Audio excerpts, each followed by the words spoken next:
नमस्कार साथियों। आज हमारा एमएस एक्सेल का दूसरा वीडियो है। पहले वीडियो में हमने दोस्तों 70 क्वेश्चन हमने अटेंड कर लिए थे।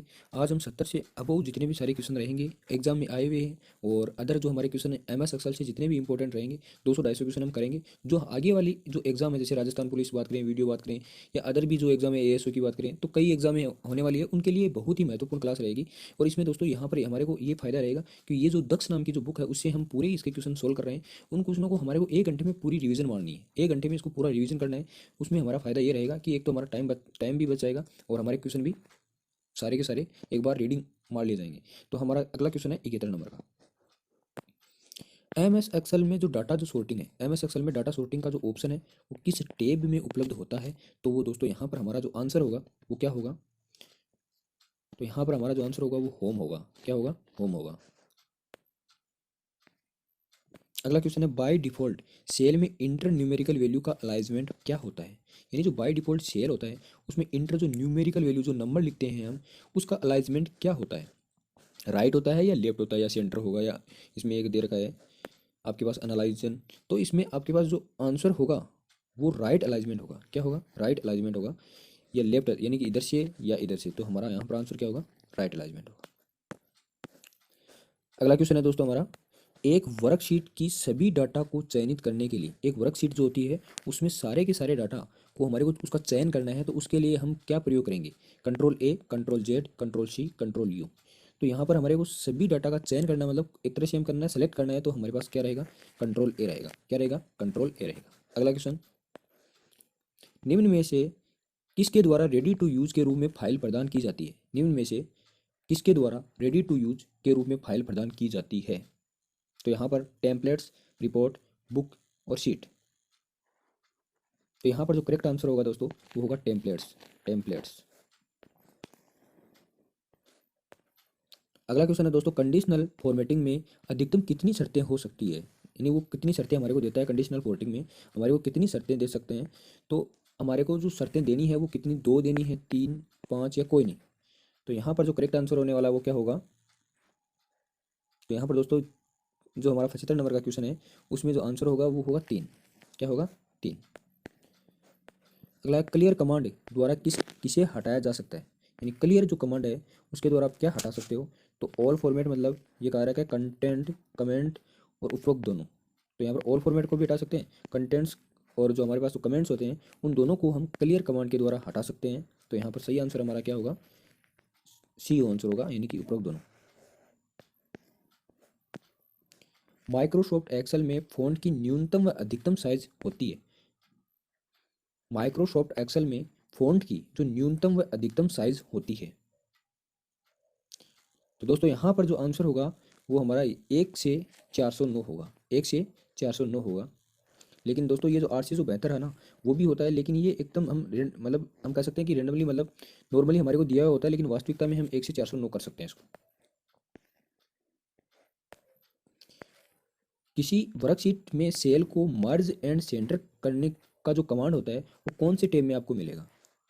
फिर से पढ़ना क्वेश्चन दोस्तों, किसी वर्कशीट में सेल को मर्ज और सेंटर, यानी कि आपको मर्ज करना है, लंबा है छोटा है, और उसको सेंटर में करने का जो कमांड होता है वो किस टेब में आपको देखने को मिलेगा? तो वो आपका ऑप्शन है होम टेब, इंसर्ट टेब, पेज लेआउट और एक व्यू टेब।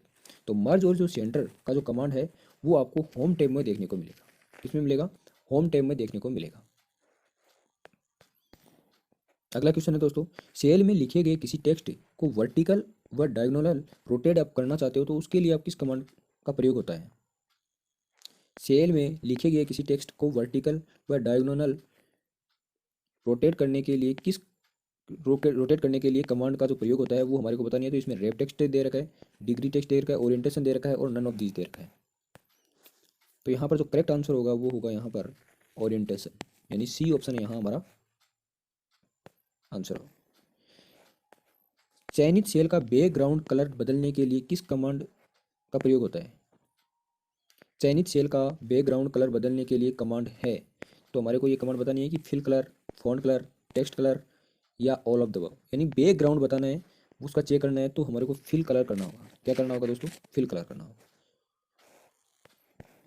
अगला क्वेश्चन हमारे पास है, सेल में लिखे गए सभी डाटा को हटाने के लिए कमांड है, तो format all, clear, fill, free.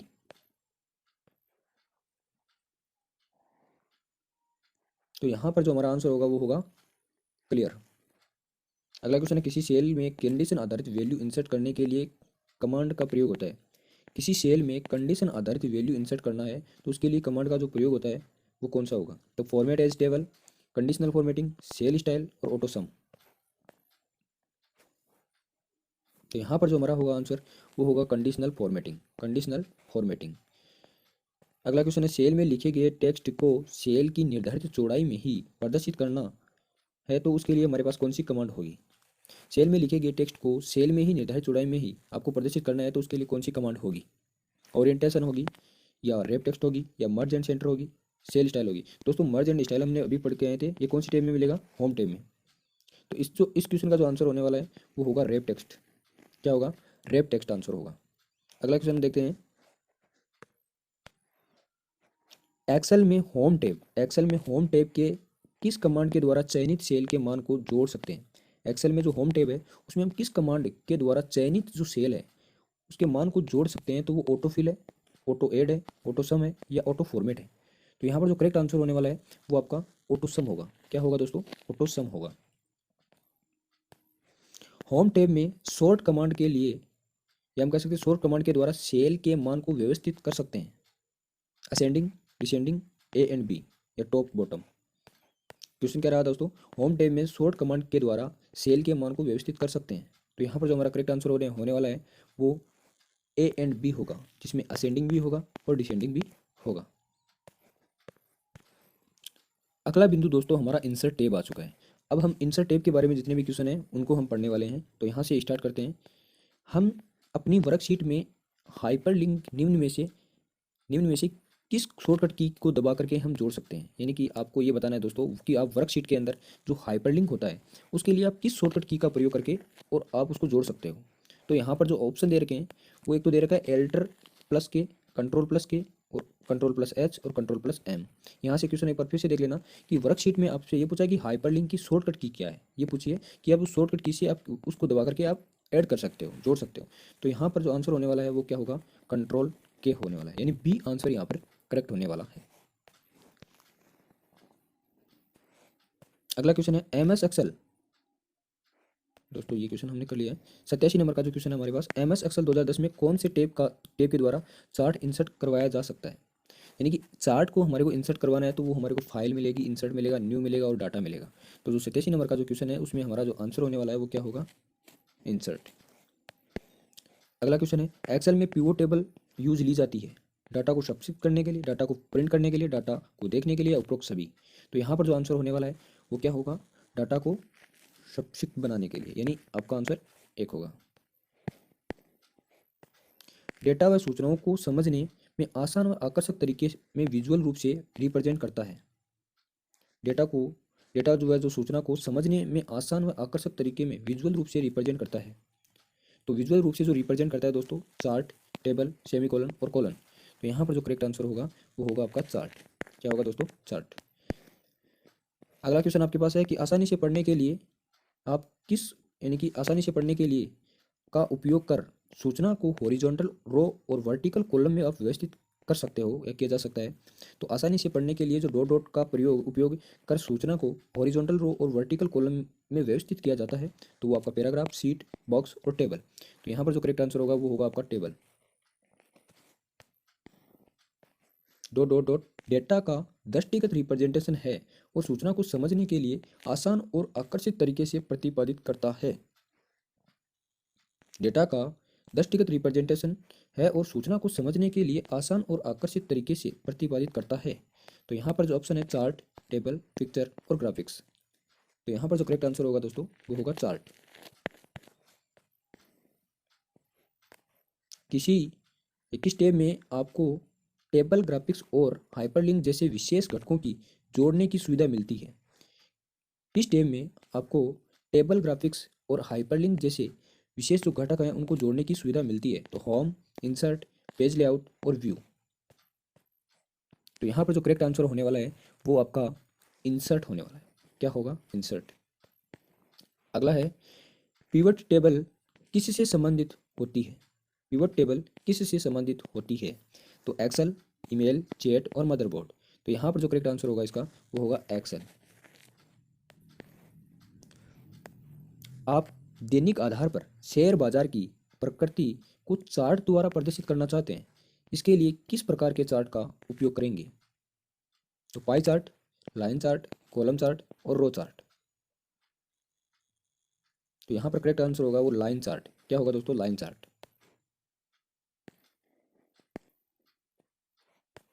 निम्न में से कौन सा एक चार्ट का घटक है, ये बताना है हमारे को। निम्न में कौन एक चार्ट के घटक हैं? तो title, data points, data series. यानी कि यहाँ पर टाइटल दे रखा है, पॉइंट डाटा पॉइंट दे रखा है और डाटा सीरीज दे रखा है।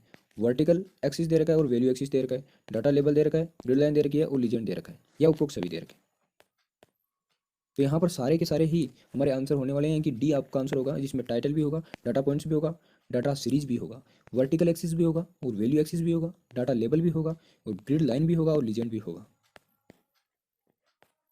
यदि सोर्स डाटा बदल गया हो तो एक्सेस में कौन सा पिवोट टेबल टूल विकल्प पिवोट टेबल या फिर पिवोट चार्ट में डाटा को अपडेट करता है?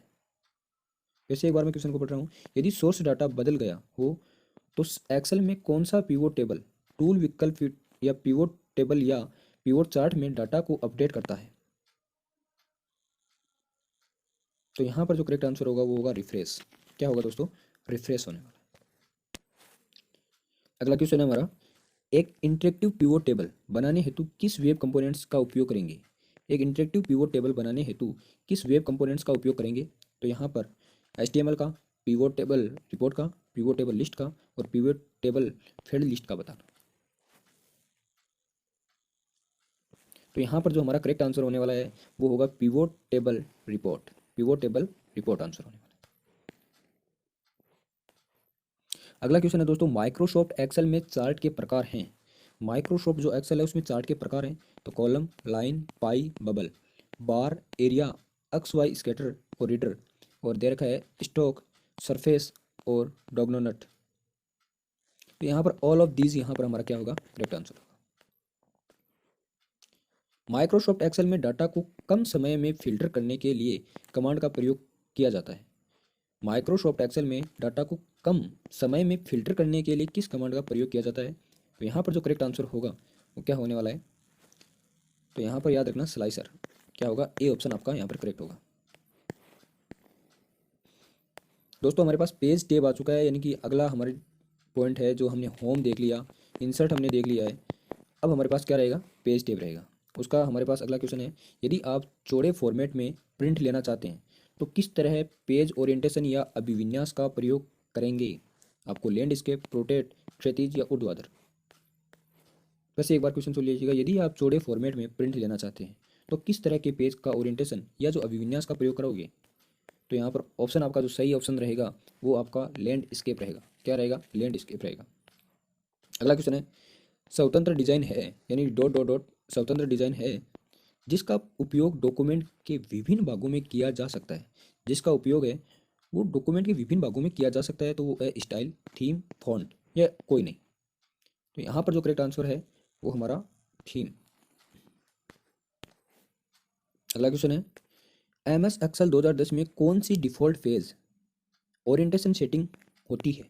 MS एक्सेल 2010 में कौन सी डिफ़ॉल्ट पेज ओरिएंटेशन सेटिंग होती है? ओरिएंटेशन सेटिंग पूछा है तो लैंडस्केप, नेविगेटर, प्रोटेक्ट या उपरोक्त सभी। तो यहाँ पर जो करेक्ट आंसर होगा वो होगा आपका प्रोटेक्ट। क्या होगा? प्रोटेक्ट, यानी ऑप्शन सी आपका करेक्ट आंसर होगा। फॉर्मेट का एक कॉम्बिनेशन जिसमें कलर, फॉन्ट सेल और इफेक्ट शामिल हो उसे कहते हैं। फॉर्मेट का एक कॉम्बिनेशन जिसमें कलर, फॉन्ट सेल और इफेक्ट शामिल हो उसे कहते हैं। तो यहाँ पर इसका करेक्ट आंसर होने वाला वो होगा थीम। अगला क्वेश्चन हमारे पास है, एक्सेल में पेज साइज व मार्जिन कमांड होता है। एक्सेल में पेज साइज व मार्जिन कमांड होता है। तो यहाँ पर जो आंसर होगा दोस्तों, होम टैब, इंसर्ट टैब और पेज लेआउट टैब और व्यू टैब। तो यहाँ पर करेक्ट आंसर होगा पेज लेआउट टैब। अगला बिंदु दोस्तों हमारा फॉर्मूला टैब रहेगा। कौन सा रहेगा? फॉर्मूला टैब रहेगा। ये हमारा चौथा पॉइंट है। इसका फर्स्ट क्वेश्चन रहेगा हमारे पास, MS एक्सेल 2010 में किन्हीं भी 5 स्टूडेंट्स का यदि आपको रिकॉर्ड या रिकॉर्ड का औसत आपको ज्ञात करना है तो उसके लिए आप कौन सा फंक्शन यूज करोगे? दोस्तों फिर से सुन लेना एक बार क्वेश्चन कि एम एस एक्सेल जो 2010 है उसमें किन्हीं भी आप 5 स्टूडेंट का रिकॉर्ड का औसत ज्ञात करने के लिए आप कौन से फंक्शन का उपयोग करोगे। तो मैक्स का, मिनिमाइज का, या एवरेज का, या सम का। तो यहाँ पर जो करेक्ट आंसर होगा वो आपका एवरेज आंसर होगा। क्या होगा? एवरेज आंसर होगा। अगला क्वेश्चन है, इनमें से कौन से फंक्शन के द्वारा अब करंट डेट इंसर्ट कराई जा सकती है, करंट डेट इंसर्ट करा सकते हैं। तो वो हमारा करेक्ट आंसर होगा जो डेटा टुडे नाउ टीम। तो यहाँ पर जो आंसर होगा वो होगा टुडे। निम्न में से एब्सोल्यूट एड्रेस कौन सा होता है? निम्न में से जो एब्सोल्यूट एड्रेस है वो कौन सा होता है? तो दोस्तों जहाँ पर दोनों को क्या कर रखा हो, रोक रखा हो, यानी कि इसमें $1 है, इसमें है ही नहीं, इसमें है, तो यहाँ पर जो ये है सी ऑप्शन वो हमारा एब्सोल्यूट एड्रेस रहेगा, यानी $P और $21। यहाँ पर रो और कॉलम दोनों को क्या कर रखा है? फिक्स कर रखा है। निम्न में से कौन सा रिलेटिव एड्रेस होता है? रिलेटिव एड्रेस बोला है, एब्सोल्यूट यहाँ आया था, यहाँ पर कौन सा आ रहा है? रिलेटिव एड्रेस आया है। तो यहाँ पर जो हमारा करेक्ट आंसर होगा दोस्तों वो होगा P21। P21 एक्सेल में सीट का डिफ़ॉल्ट व्यू होता है, डिफ़ॉल्ट व्यू कौन सा होता है वो हमारे को बताना है। तो यहाँ पर जो 109 नंबर का जो क्वेश्चन है उसमें आंसर होगा नॉर्मल। फॉर्मूले में शुरू से अंत के सेल एड्रेस के द्वारा रेंज निर्दिष्ट होती है और इसे डॉट डॉट द्वारा पृथक करते हैं। तो semicolon, comma, full stop, या कॉलन। तो यहाँ पर जो आंसर होगा वो होगा कॉलन। क्या होगा दोस्तों? कॉलन। अगला क्वेश्चन है, निम्नलिखित में से कौन सा फॉर्मूला है जिसे सही रूप से प्रविष्ट किया गया है, यानी कि सही तरीके से जो लिखा गया फॉर्मूला है वो हमारे को बताना है। तो यहाँ पर देखो एड A1 कोलन A2 कर रखा है, सम A+A2 A3, यहाँ पर बराबर लगा रखा है, यहाँ पर भी बराबर है, यहाँ पर भी बराबर है, लेकिन हमारे को ये बोला है कि सही रूप से जो प्रविष्ट है वो कौन सा है। तो यहाँ पर क्या कमी है, यहाँ पर क्या कमी है, और यहाँ पर क्या कमी है। एड यहाँ पर आंसर होगा नहीं, सम होगा, लेकिन प्लस प्लस प्लस लगा रखा है यहाँ पर बीच में। यहाँ पर सम ठीक है, लेकिन यहाँ पर बीच में प्लस लगा रखा है। बराबर सम A1 कोलन A10, ये हमारा करेक्ट आंसर सही रहेगा। 111 में क्या रहेगा दोस्तों? डी आंसर रहेगा। डॉट डॉट डॉट पूर्व लिखित फॉर्मूले होते हैं जो स्वतः गणना का कार्य करते हैं, जो स्वतः गणना का क्या करते हैं? कार्य करते हैं। पूर्व लिखित फॉर्मूले होते हैं जो स्वतः गणना का कार्य करते हैं, तो वो होते हैं फंक्शन। क्या होते हैं? फंक्शन। एक्सेल फॉर्मूला सेल के एड्रेस $A $4 का प्रतिनिधित्व करता है। एक्सेल फॉर्मूला सेल के एड्रेस $A $4 का प्रतिनिधित्व करता है। तो यहाँ पर भी डॉलर है, यहाँ पर भी डॉलर है, तो यहाँ पर जो करेक्ट आंसर होगा वो दोस्तों यहाँ पर क्या होगा? एब्सोल्यूट होगा। किसी एमएस एक्सेल सूत्र में संलग्न विस्तार के प्रारंभ व अंत के सेल एड्रेस को किसके द्वारा पृथक किया जा सकता है, यानी कि जो किसी एम एस एक्सेल सूत्र में संलग्न जो विस्तार के प्रारंभ व अंत सेल के एड्रेस को किसके द्वारा पृथक कर सकते हो? तो कॉलन। यहाँ पर करेक्ट आंसर क्या होगा? कॉलन।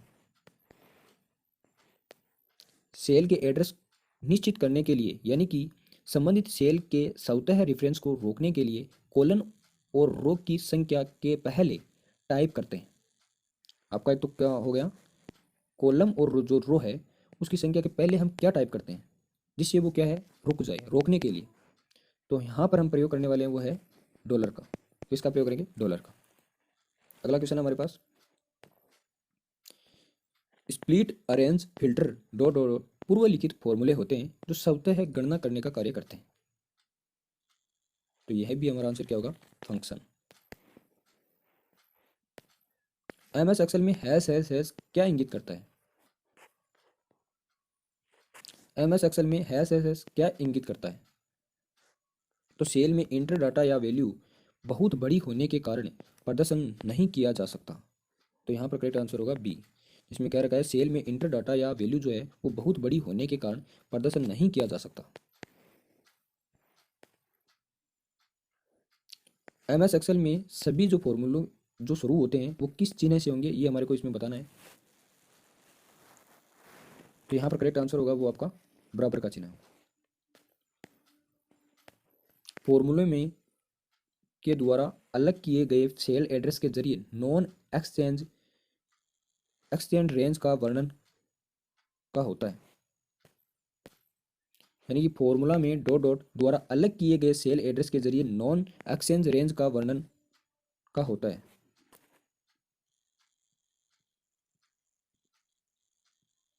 तो यहाँ पर कोमा का प्रयोग होगा। किसका प्रयोग होगा? कोमा का प्रयोग होगा। ऑटोमेटिक रिलेटिव सेल रेफरेंस को रोकने के लिए किस विशेष करैक्टर का प्रयोग कॉलम व रो नंबर के पूर्व में होता है?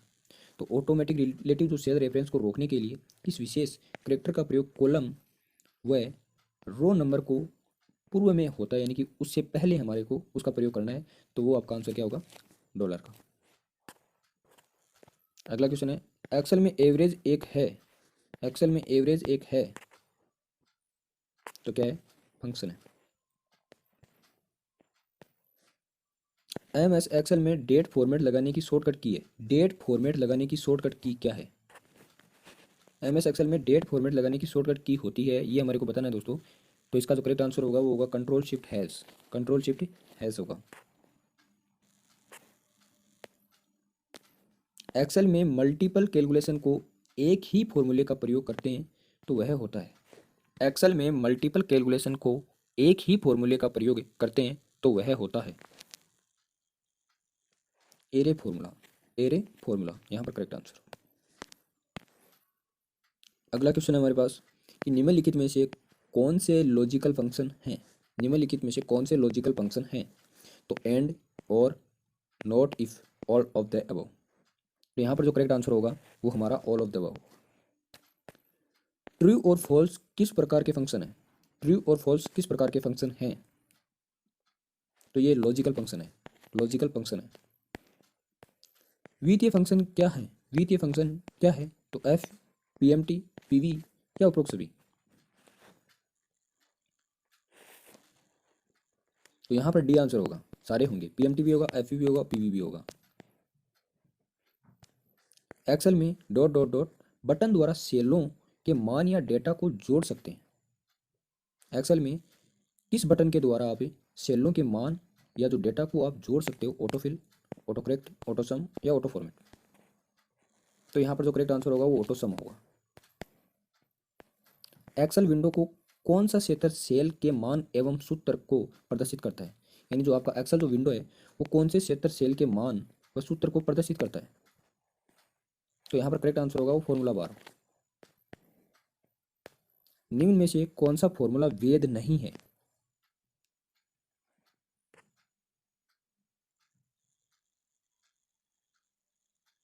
तो यहाँ पर जो हमारा करेक्ट आंसर होगा वो डी आंसर होगा। यदि एक फंक्शन के अंदर दूसरे फंक्शन का उपयोग करते हैं तो उसे हम क्या कहते हैं? यदि एक फंक्शन के द्वारा एक फंक्शन के अंदर दूसरे फंक्शन का यदि हम उपयोग करते हैं तो उसे हम क्या कहते हैं? तो यहाँ पर जो करेक्ट आंसर होगा वो नेस्टेड फंक्शन होगा। अगला क्वेश्चन है, एक्सेल में गणना करने के लिए निम्न में से कौन सा फॉर्मूला सही नहीं है, ये बताना।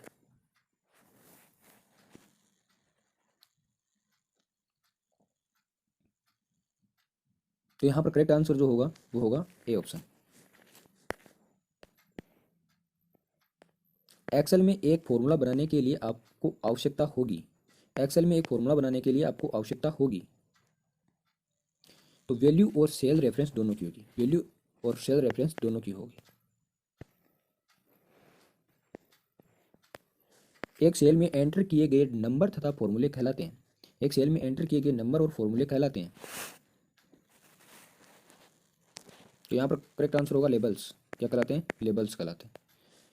अगला क्वेश्चन है, फॉर्मूला ऑफ एंट्रीज दो प्रकार हैं, फॉर्मूला एंट्रीज दो प्रकार हैं। तो यहाँ पर रिलेटिव अब्सोल्यूट, रिलेटिव अब्सोल्यूट।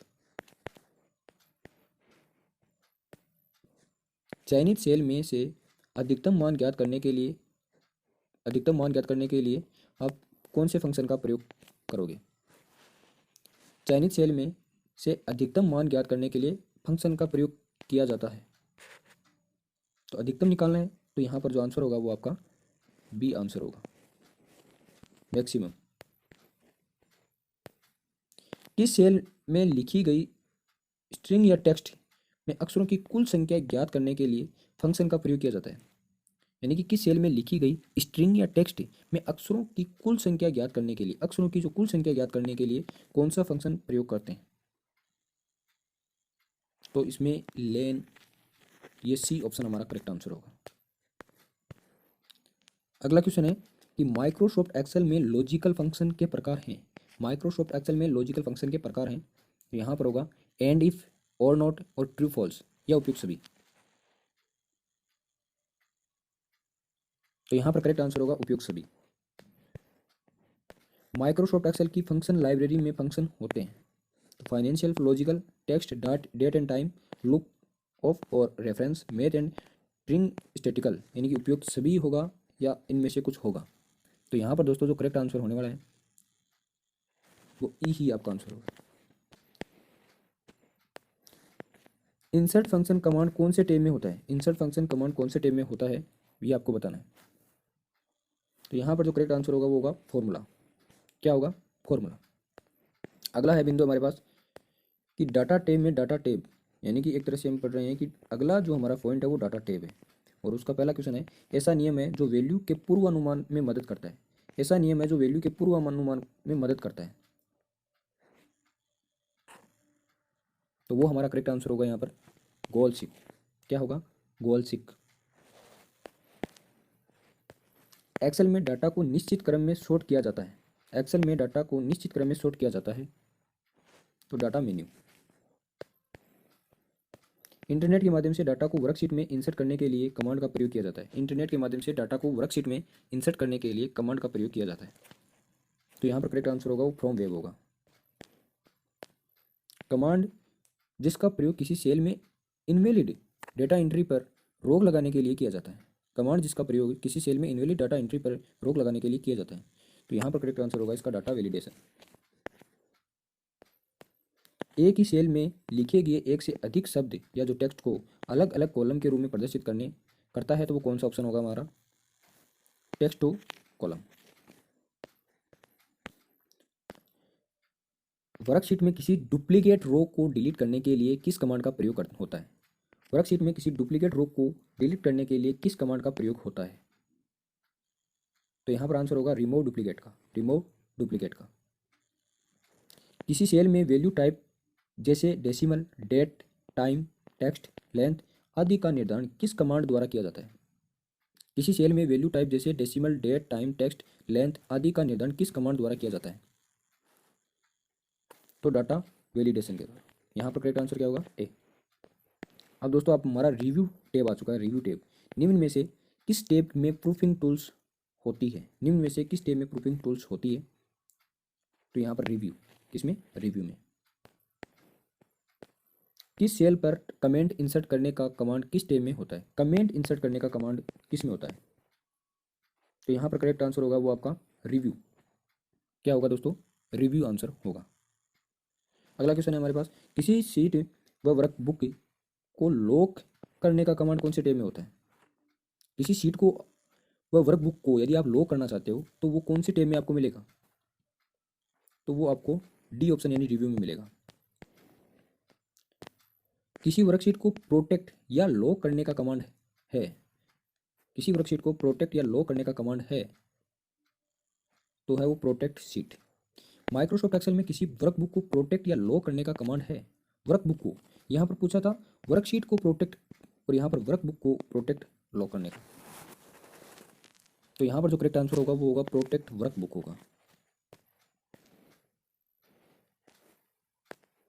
किसी वर्कबुक को एक साथ कई लोगों को काम करने की सुविधा के लिए कमांड प्रयोग होता है। यानी किसी वर्कबुक को एक साथ कई लोगों को काम करने की सुविधा के लिए जो कमांड का जो प्रयोग होता है वो कौन सा होता है? तो वो यहाँ पर हमारा होगा शेयर वर्कबुक।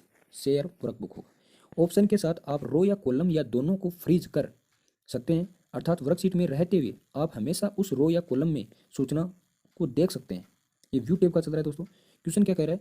ऑप्शन के साथ आप रो या कॉलम या दोनों को फ्रीज, दोनों को क्या कर सकते हो? फ्रीज कर सकते हैं, अर्थात वर्कशीट में रहते हुए आप हमेशा उस रो या कॉलम में सूचना को देख सकते हैं। तो यहाँ पर जो करेक्ट आंसर होगा इसका वो होगा फ्रीज पेन्स। क्या होगा? फ्रीज पेन्स आंसर होगा। अगला क्वेश्चन है, स्प्लिटिंग या फ्रीजिंग पेन के द्वारा आप वर्कशीट के दो क्षेत्रों को देख सकते हैं तथा इनके द्वारा आप लॉक कर सकते हैं। स्प्लिटिंग या फ्रीजिंग पेन के द्वारा आप वर्कशीट के दो क्षेत्रों को देख सकते हैं तथा इनके द्वारा आप लॉक कर सकते हैं। रो या कॉलम, यहाँ पर करेक्ट आंसर क्या होगा, रो या कॉलम। एक्सेल में मैक्रोज की शॉर्टकट कीज होती है। एक्सेल में मैक्रोज की शॉर्टकट कीज होती है, तो यहाँ पर करेक्ट आंसर जो होगा वो होगा एल्टर F8, एल्टर F8 होगा। अगला क्वेश्चन हमारे पास है, एक्सेल में मैक्रोज की शॉर्टकट की हमने देख लिया एल्टर F8 होती है और स्प्लिट कमांड का प्रयोग किया जाता है।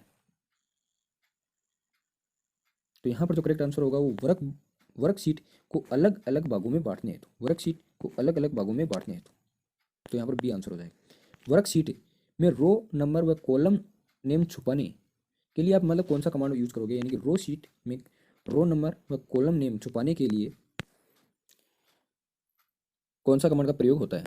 तो यहाँ पर हमारे का क्या क्वेश्चन रहा था कि वर्क जो शीट थी उसमें रो नंबर व कॉलम नेम छुपाने के लिए आप कौन से कमांड का प्रयोग करोगे, तो यहाँ पर जो करेक्ट आंसर होगा इसका वो होगा डी।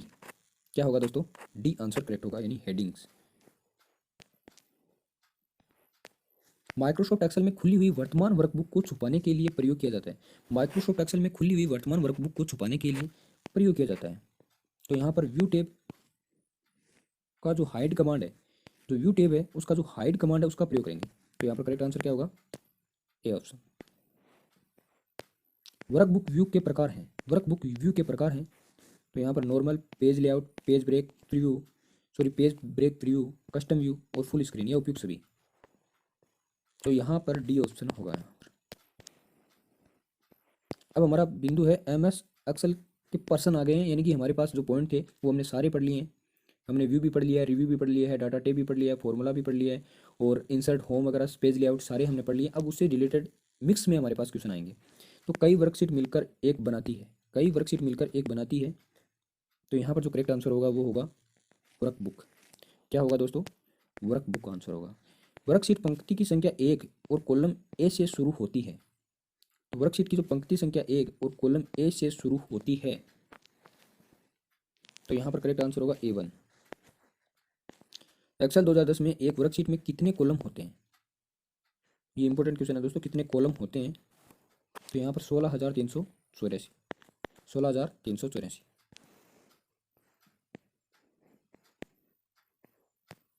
MS एक्सेल में किसी हेडर या फुटर में कितने करेक्टर इंसर्ट कर सकते हैं। MS जो एक्सेल है उसमें जो हेडर और जो फुटर होता है उसमें आप कितने करेक्टर इंसर्ट कर सकते हो। तो यहाँ पर 255। क्या आंसर रहेगा, 255। MS एक्सेल में जो की संशोधन के काम आती है वह है, संशोधन के काम आती है, तो वो होगी आपकी F2। क्या होगी, F2 होगी। एक टेक्स्ट फील्ड में आप डॉट डॉट डॉट करेक्टर को एंटर कर सकते हैं, यानी एक जो टेक्स्ट होता है उसकी फील्ड में आप करेक्टर को एंटर कर सकते हैं, यानी कितने करेक्टर आप एंटर कर सकते हो ये हमारे को बताना है। तो 169 नंबर का जो आंसर होगा वो होगा 255, यानी एक टेक्स्ट फील्ड में आप 255 करेक्टर को एंटर कर सकते हो। स्प्लिट विंडो ऑप्शन एक्सेल के किस टैब में स्थित होता है। तो स्प्लिट विंडो ऑप्शन है वो एक्सेल के किस टैब में स्थित होता है क्या, तो यहाँ पर आंसर होगा इसमें व्यू। अगला क्वेश्चन है, एक्सेल में सीट का डिफॉल्ट व्यू होता है। एक्सेल जो है उसमें सीट का जो डिफॉल्ट व्यू होता है वो कौन सा होता है, तो वो होता है नॉर्मल।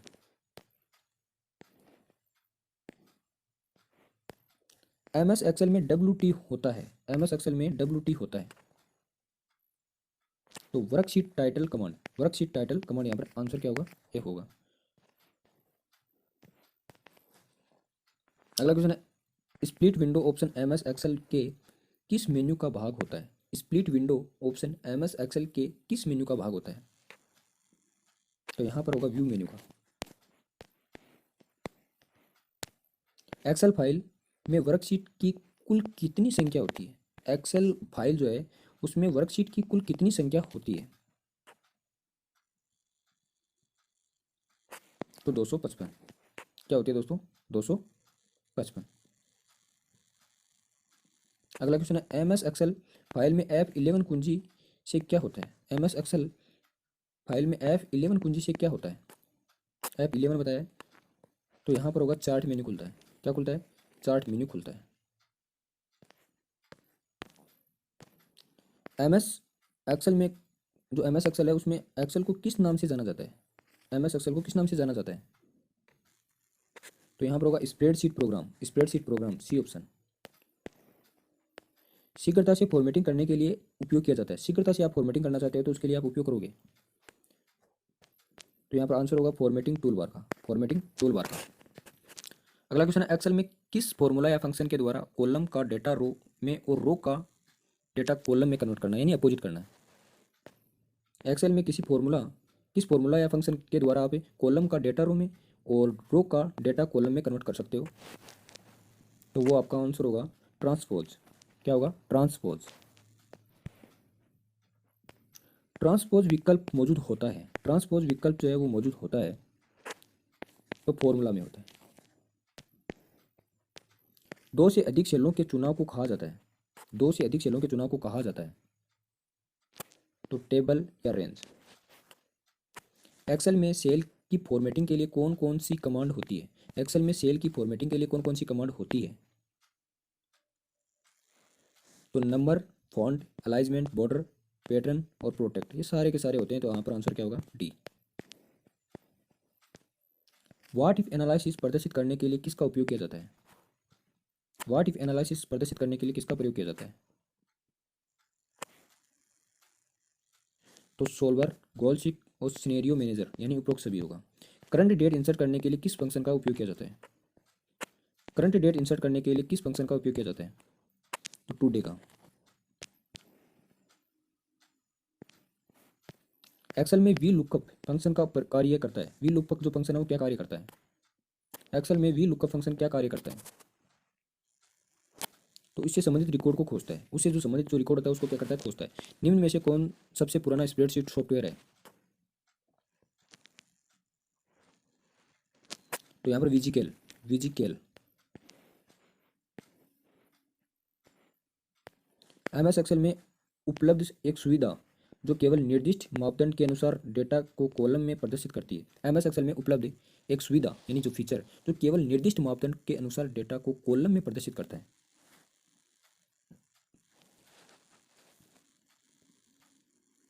तो यहाँ पर जो करेक्ट आंसर होगा वो फिल्टरिंग होगा। माना कि किसी अभ्यर्थी के प्रत्येक पेपर में प्राप्तांक E3 से E8 सेल में है, E3 से E8 सेल में है, प्रत्येक पेपर के लिए अधिकतम अंक 100 हैं। MS एक्सेल में अभ्यर्थी के कुल प्राप्तांक की गणना हेतु सही सूत्र होगा। दोस्तों फिर से सुन लेना इस क्वेश्चन को। माना कि किसी अभ्यर्थी के प्रत्येक पेपर में प्राप्तांक E3 से E8 यानी कि E3 से E8 सेल में हैं और प्रत्येक पेपर के लिए अधिकतम 100 अंक दे रखे हैं, तो MS एक्सेल में अभ्यर्थी के कुल प्राप्तांक की जो गणना करने का जो सही सूत्र है वो क्या होगा, तो यहाँ पर जो करेक्ट आंसर होगा वो बराबर सम लगाएंगे, E3 से E8 लिखेंगे और यहाँ पर दोस्तों अधिकतम अंक कितने का है, 100 का है, तो यहाँ पर 3 से 3, 4, 5, 6, 7 और 8 कितने चरण हो गए, 1, 2, 3, 4, 5 और 6, तो 6 चरण, एक पेपर 100 नंबर का है तो 6 चरण कितने हो गए, 600 हो गए और गुना यहाँ पर 100, तो यहाँ पर करेक्ट आंसर क्या होगा, ए ऑप्शन होगा। अगला क्वेश्चन है, एक स्प्रेडशीट में डाटा कैसे व्यवस्थित रहता है, एक स्प्रेडशीट में डाटा कैसे व्यवस्थित रहता है यानी ऑर्गेनाइज रहता है, तो यहाँ पर जो करेक्ट आंसर होगा वो रो और कॉलम, रोज नहीं है दोस्तों, रो और कॉलम, रो और कॉलम।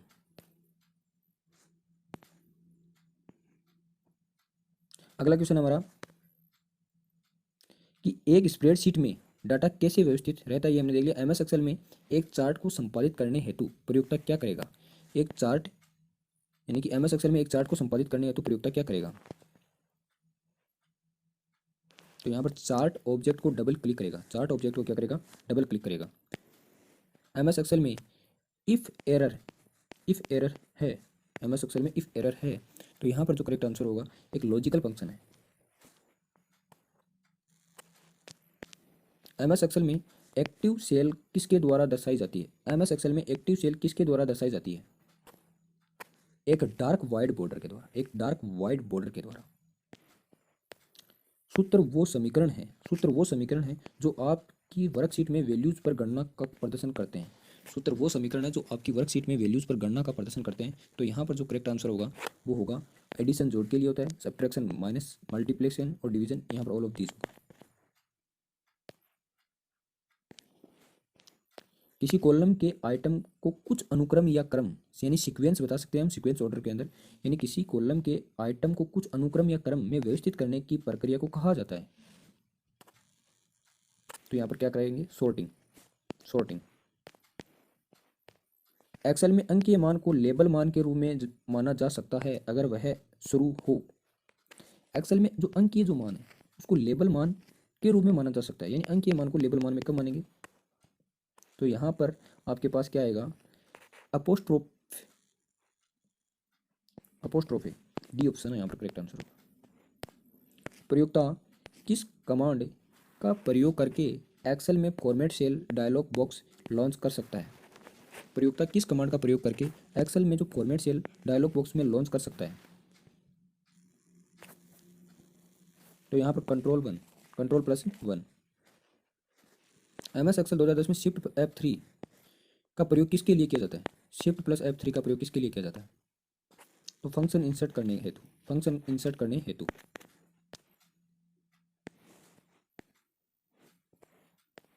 निम्न में से कौन सा सुमेलित नहीं है, MS Word DOC, MS Excel XLS, MS Paint JPG, MS PowerPoint PTG। तो यहाँ पर दोस्तों MS जो पावर पॉइंट है वो PTG, ये यहाँ पर सुमेलित नहीं है। सूत्र वो समीकरण है जो आपकी वर्कशीट में वैल्यूज पर गणना का प्रदर्शन करते हैं। सूत्र वो समीकरण है जो आपकी जो वर्कशीट है उसमें वैल्यूज पर गणना का प्रदर्शन करते हैं। तो यहाँ पर जो करेक्ट आंसर होगा एडिशन, सब्ट्रैक्शन, मल्टीप्लिकेशन और डिवीजन यानी ऑल ऑफ दीज होगा। अगला क्वेश्चन है, चयनित सेल का बैकग्राउंड कलर बदलने के लिए कमांड है, तो फिल कलर। यदि एक फंक्शन के अंदर दूसरे फंक्शन का उपयोग करते हैं तो उसे कहते हैं, ये दोस्तों नेस्टेड फंक्शन कहलाएगा। MS एक्सेल में मैथ स्ट्रिंग फंक्शन निम्नलिखित में से कौन सा है, मैथ स्ट्रिंग फंक्शन, तो odd, even, cos, mod, power, quote, ABS, inter और एक्सपेंड, यानी कि सारे के सारे यहाँ पर आंसर आपके रहेंगे, ए भी रहेगा, बी भी रहेगा, सी भी रहेगा। अगला क्वेश्चन है, एक्सेल में प्रयुक्त स्टैटिकल फंक्शन निम्न में से कौन सा है, तो स्टैटिक फंक्शन में भी सम, एवरेज, मैक्सिमम, मिनिमम, काउंट और काउंटा, ये आपके सारे रहेंगे। डी ऑप्शन यहाँ पर करेक्ट रहेगा।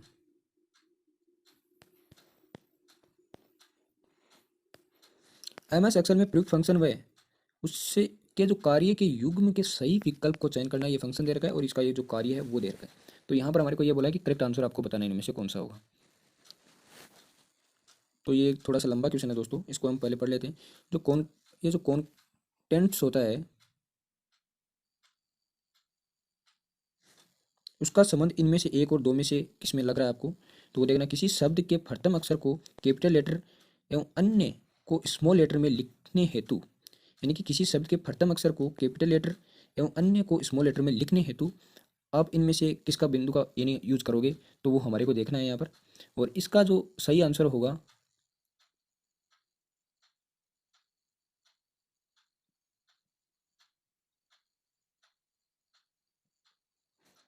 यहाँ पर अधूरा क्वेश्चन रहेगा दोस्तों, थोड़ा आगे है। तो इसमें इस बिंदु का आंसर देख लेते हैं पहले। दो या दो से अधिक शब्दों को जोड़ने हेतु प्रयुक्त, दो या दो से अधिक शब्दों को जोड़ने हेतु जो प्रयुक्त होता है वो हमारा इसमें बिंदु जो है वो क्या होगा, तो वो हम देख सकते हैं, वो भी दोस्तों इसमें नहीं है। तो हम एक बार इस क्वेश्चन को बाद में करेंगे सोल्व, क्योंकि दोस्तों ये अधूरा क्वेश्चन रह गया इधर। इसका वैसे करेक्ट आंसर आप देखना चाहो तो ये रहेगा।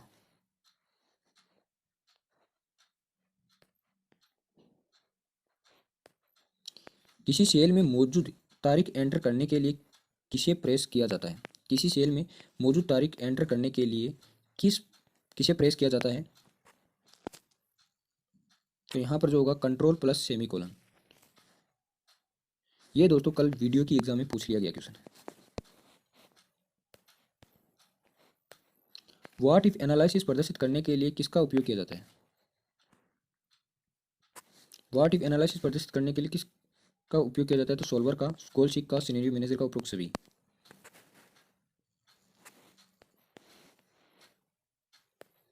MS एक्सेल के रिव्यू टेब में उपलब्ध किसी वर्कशीट एवं तो वर्कबुक को डाटा सुरक्षा की दृष्टि से प्रोटेक्ट या लॉक करने हेतु प्रयोग हम जो कमांड करते हैं वो कौन सी करते हैं वो आपको क्रम से बतानी है। तो प्रोटेक्ट सीट और प्रोटेक्ट वर्कबुक, सी ऑप्शन है यहाँ पर कंप्लीट हमारा आंसर होगा। एमएस ऑफिस का भाग जो सांख्यिकी गणनाओं हेतु प्रयुक्त होता है, एमएस ऑफिस का भाग जो सांख्यिकी गणनाओं हेतु प्रयुक्त होता है, सांख्यिकी गणना पूछिए तो वो हमारा यहाँ पर जो आंसर होगा एमएस एक्सेल होगा, एमएस एक्सेल होगा। दोस्तों अगला बिंदु हमारा जो ये रहेगा कि जो हमारे पास जो राजस्थान पुलिस कांस्टेबल की जो परीक्षा है उसमें जितने भी क्वेश्चन पूछे गए हैं नवंबर 2020 में पूछे गए जो प्रश्न है वो हम देखेंगे अगले वीडियो में।